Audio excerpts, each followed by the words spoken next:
He's been making the rounds, promoting a new novel with author James Patterson. Here now, Mark Penn, former Clinton advisor, Stagwell Group president, and author of the book, Microtrends Squared, along with Matt Braynard, a former Trump campaign data and strategy director and the executive director of Look Ahead America. Good to see you, gentlemen. Thank you so much for joining us. Good morning. Mark, kick us off here. Obviously, you've got a lot of history with the Clintons. What did you make of the former president's comments this week? Well, I think he hit it right when he said it wasn't his finest hour. I mean, I've rarely seen the president as befuddled as he was in his interviews. And I think he'll be answering this question a lot on his book tour, and I think he'll come out of it. I think he'll get to the right place, and he'll recognize his anger was really misplaced. No surprise, Matt, that it came up now, given where we are with the Me Too movement, and really not a lot of discussion about President Clinton and the Monica Lewinsky scandal over this whole Me Too eruption.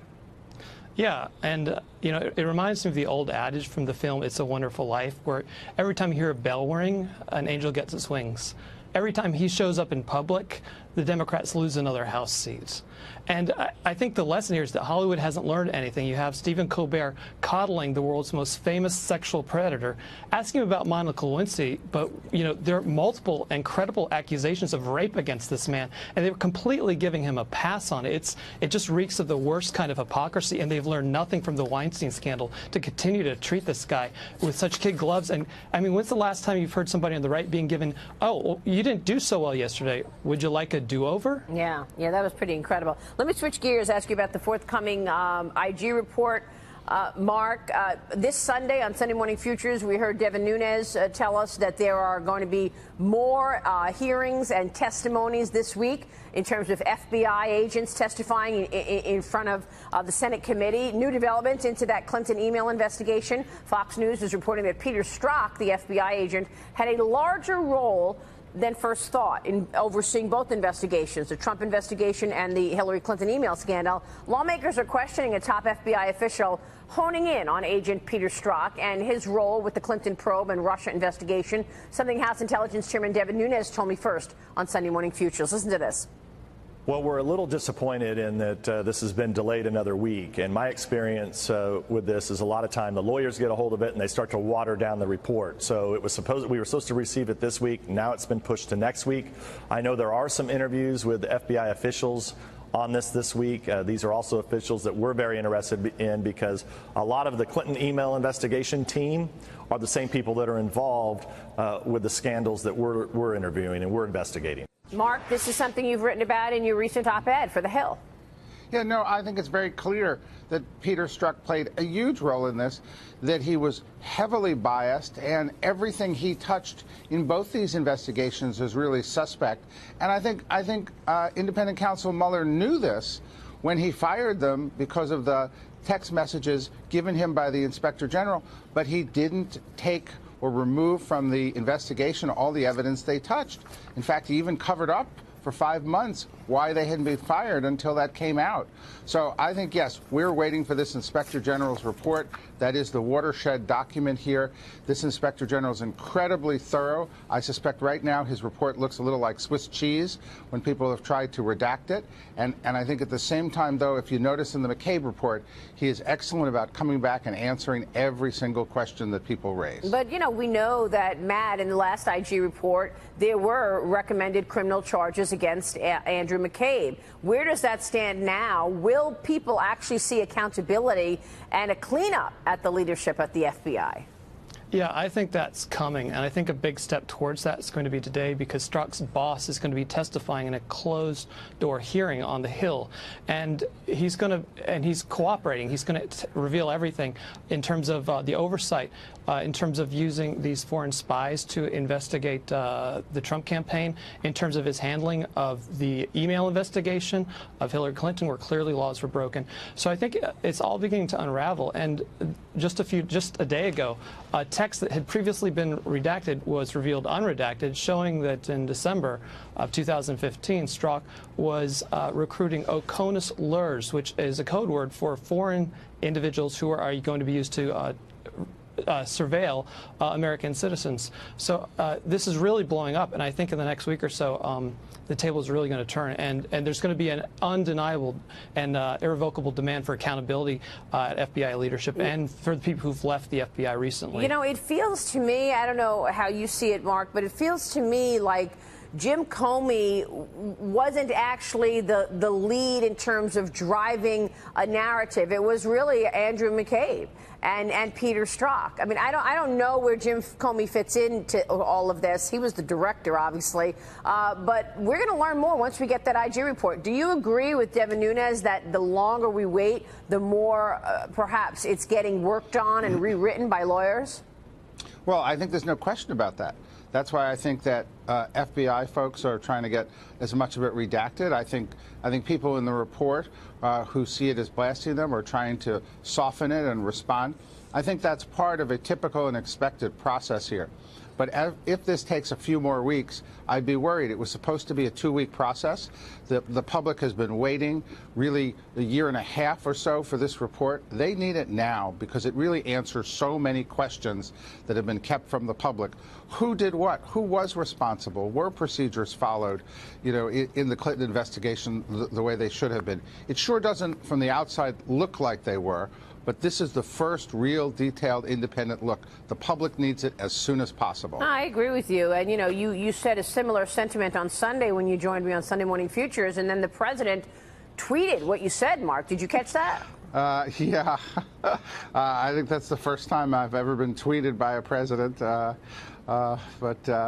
You know, people pick and choose those things that they like. I try to play it straight. Yeah. Well, here's what you said. We got it on screen. You said, why are there people from the Clinton Foundation on the Mueller staff? Why is there an independent counsel to go after people and their families for unrelated offenses? Constitution was set up to prevent this. Stormtrooper tactics, almost, is what you said, and that's what the president tweeted about what you said. He was obviously watching you, so obviously he agrees. But you know, you do have to question why it is that there are so many one-sided people on the Mueller team. Some of them were donors to Clinton. Well, that's right. Well, they were donors, but to have a lawyer on the prosecutorial team that actually represented the Clinton Foundation, that is really odd. You know, you really wonder from day one here, why was he appointed? What changed? You know, the FBI director and McCabe all testified, and you can just look it up, right, in May of 2017, that there was no obstruction of justice, that no investigations had been tampered with. And they all read the Comey memos, at least McCabe did. Remember, he circulated it.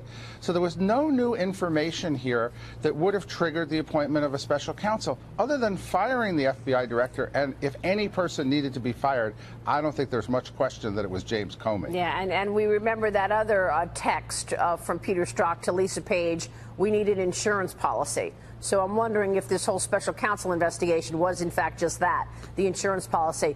More will be revealed, gentlemen. Thank you so much for weighing in. We appreciate it. Good to see you again. Mark Penn, Matt Brainard, thank you so much, gentlemen. Bill Clinton tweeting this weekend that he's personally insulted by claims the Clinton Foundation paid for his daughter's wedding.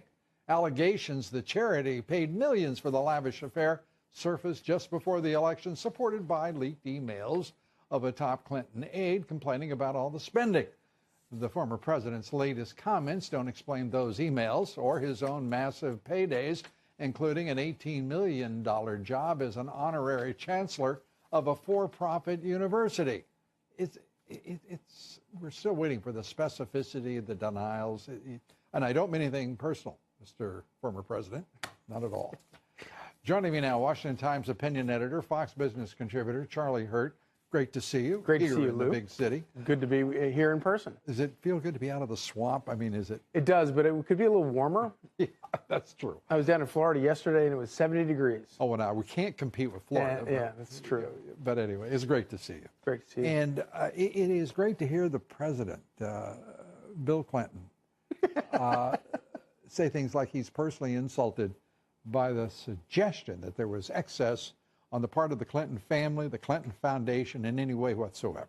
And I think the only thing you have to look at is the fact that how quickly all of their coffers dried up the second Hillary Clinton didn't win the presidency. If anybody had any question about how much that whole operation was a pay-to-play operation, just look at that. Well, perhaps we're going to get an even better look as we start to see things like the first indictment in the Uranium One deal. It's, you know, even the Democrats are starting to get a little nervous here, and none of all of the charges that the Dems have tried to throw up against the wall of President Trump, none of it's sticking. And as a matter of fact, it's bouncing quickly back to them. Yeah, and it is interesting that they are very good at sort of deflecting whatever whatever problem they have on their side. They immediately accuse Donald Trump or Republicans of the same thing. But I think that the FBI investigation into the Clinton Foundation and all of that, as well as this Uranium One thing, I think that who knows where all this goes, but it could get very, very, very bad for the Clintons and Democrats.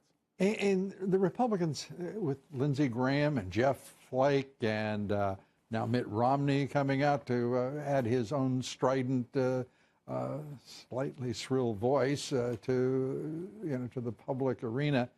I mean, what are the Republicans trying to do to themselves and to this president?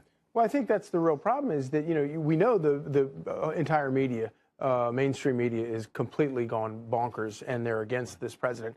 And the problem is that, and I don't think that most Americans care one way or the other, they're ignoring all that stuff. But there are Republicans in Washington who do pay attention to that media and do sort of tilt at those windmills. And what they don't realize is, yes, they are aiding and abetting their enemy and hurting the president, but they're hurting themselves too. Because if this president and Republicans go down, they're going to go down with it. What I love is the fact that so many of these rhinos, primarily, and committee chairmen who are fleeing the big city for the Republican Party, they didn't credit President Trump when he won in November, which helped them to win. And now they're not crediting this president for what I mean, I get the Dems are they're going to be deniers, Trump deniers. But the Republican Party, are you kidding me? They're watching everything that he's accomplishing and still don't understand. I mean, they're just, I guess, either suicidal or stupid or both. Yeah. And, I've always understood the argument in favor of term limits. I personally think that they're unconstitutional and they're wrong because elections are term limits. But your heart yearns for them. Exactly. What we're seeing right now is term limits in action. These people are they're riding off into the sunset. Maybe, I do think Republicans probably lose some seats in the House in the midterms, but eventually those will get back to being normal conservative districts, and you'll get young, energetic, new blood in those seats, and that'll be a very good thing for Republicans. Where are we headed? The Russia-Clinton investigations, are we going to see resolution? Are we going to see closure? 6.5 years of investigative time invested by congressional Senate committees, the FBI, the Department of Justice. You hear a lot of talk that it really is coming to a close, and that, I mean, I pray that we do get through it, and, we hear in the next couple of weeks, month, what the resolution is, because, this stuff it's really toxic. It's very, very bad for our politics. Watching the president try to bring a bipartisan group together in the White House on an hour of television, which he did, spectacular. He commanded it, and to watch the toxicity that was the result, thanks to Durbin, to Graham, and others. We got a ways to go.